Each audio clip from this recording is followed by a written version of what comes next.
Cyber mafia મિલન દરજી ગેંગના વધુ 2 સાગરીતોની ધરપકડ કરવામાં આવી છે। સાયબર ક્રાઇમ પોલીસ મથકના ગુજસી ટોકના ગુનામાં આરોપીઓ ફરાર હતા।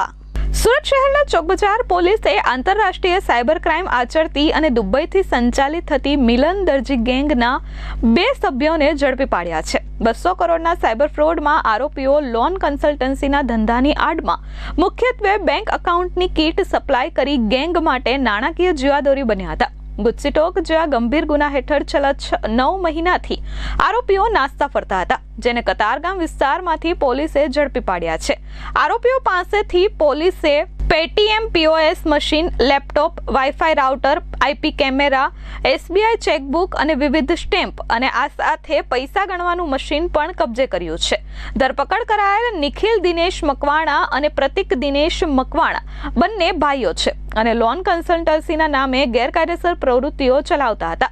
નિખિલની ભૂમિકા સૌથી મહત્વની હતી। નિખિલ સીધો ગેંગ લીડર મિલન ઉર્ફે કાનો વાઘેલા સાથે જોડાયેલો હતો। તે જરૂરિયાતમંદ લોકોને સસ્તામાં લોન અપાવવાની લાલચ આપી તેમના નામે બેંક એકાઉન્ટ ખોલાવતો હતો અને બેંકમાંથી મળતી ચેકબુક, એટીએમ કાર્ડ અને ઓનલાઈન એક્સેસની કીટ તે એકાઉન્ટ ધારક પાસેથી ભેગી કરતો હતો અને મુખ્ય સૂત્રધાર મિલન તેના સાગરીત જેમ કે અજય ઇટાલિયાના કહેવાથી અન્ય આરોપીઓ જલ્પેશ નડિયાદરા, વિશાલ ઠુમ્મરને ઊંચા કમિશન પર વહેંચી દેતો હતો। નિખિલની આ ભૂમિકા જ ગેંગને છેતરપિંડીથી મેળવેલા નાણાંને ડમી એકાઉન્ટ દ્વારા સરળતાથી ટ્રાન્સફર કરવાની સુવિધા પૂરી પાડતા હતા। सूरत शहर के माननीय police commissioner Shri Anupam Gehlot sir जी की सूचना तहत शहर के अलग अलग केसेस में जितने भी वांटेड आरोपी हैं उनको रेगुलरली ट्रेस करना, उनको पकड़ने की सूचना दी। इसी अभियान के अंतर्गत हमें पता लगा कि चौक पुलिस स्टेशन विस्तार में सूरत साइबर क्राइम पुलिस स्टेशन के 2 आरोपी की मूवमेंट चल रही है। तो हमने डिटेल इन्वेस्टिगेशन किया, अलग अलग टीम बनाई और टेक्निकल एनालिसिस और ह्यूमन इंटेलिजेंस के अंतर्गत हमें पता लगा कि 2 आरोपी जो पिछले 9 महीने से वांटेड हैं, उनका यहाँ पे रेगुलर मूवमेंट हो रहा है।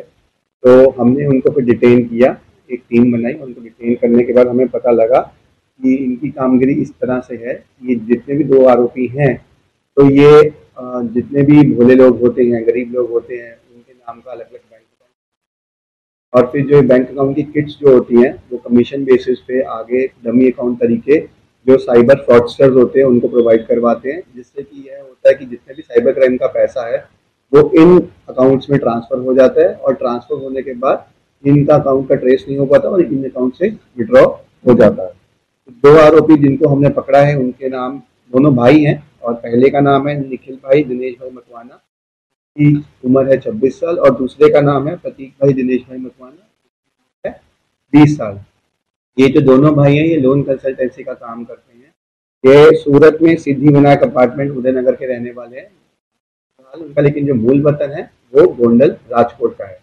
इस पूरे रेड के दौरान जो मुद्दामाल बरामद हुआ है वह है 4 मोबाइल फ़ोन, 2 स्वाइप मशीन, एक वाईफाई राउटर, एक कैश काउंटर मशीन जिससे पैसे गिना जाता है, सीसीटीवी स्टैम्प और कुछ चेकबुक्स। टोटल जो मुद्दा माल है उसकी कीमत है 3,08,000 रुपये।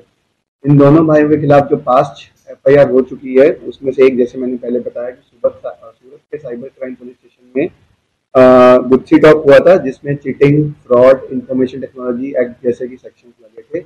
और जो बड़ा भाई है निखिल, उसके खिलाफ गोधरा में भी A डिवीजन में भी इसी चीटिंग और फ्रॉड का एक अलग से गुना दाखिल है। फिलहाल इन दोनों आरोपियों को फर्दर तपास के लिए सूरत के साइबर क्राइम पुलिस स्टेशन में हम फॉरवर्ड कर देंगे, जिससे कि इसकी फर्दर डिटेल्स लिखी जाए। इनका वो क्या था और इनको पकड़ने के लिए पुलिस को इस तरह की दाबिश है?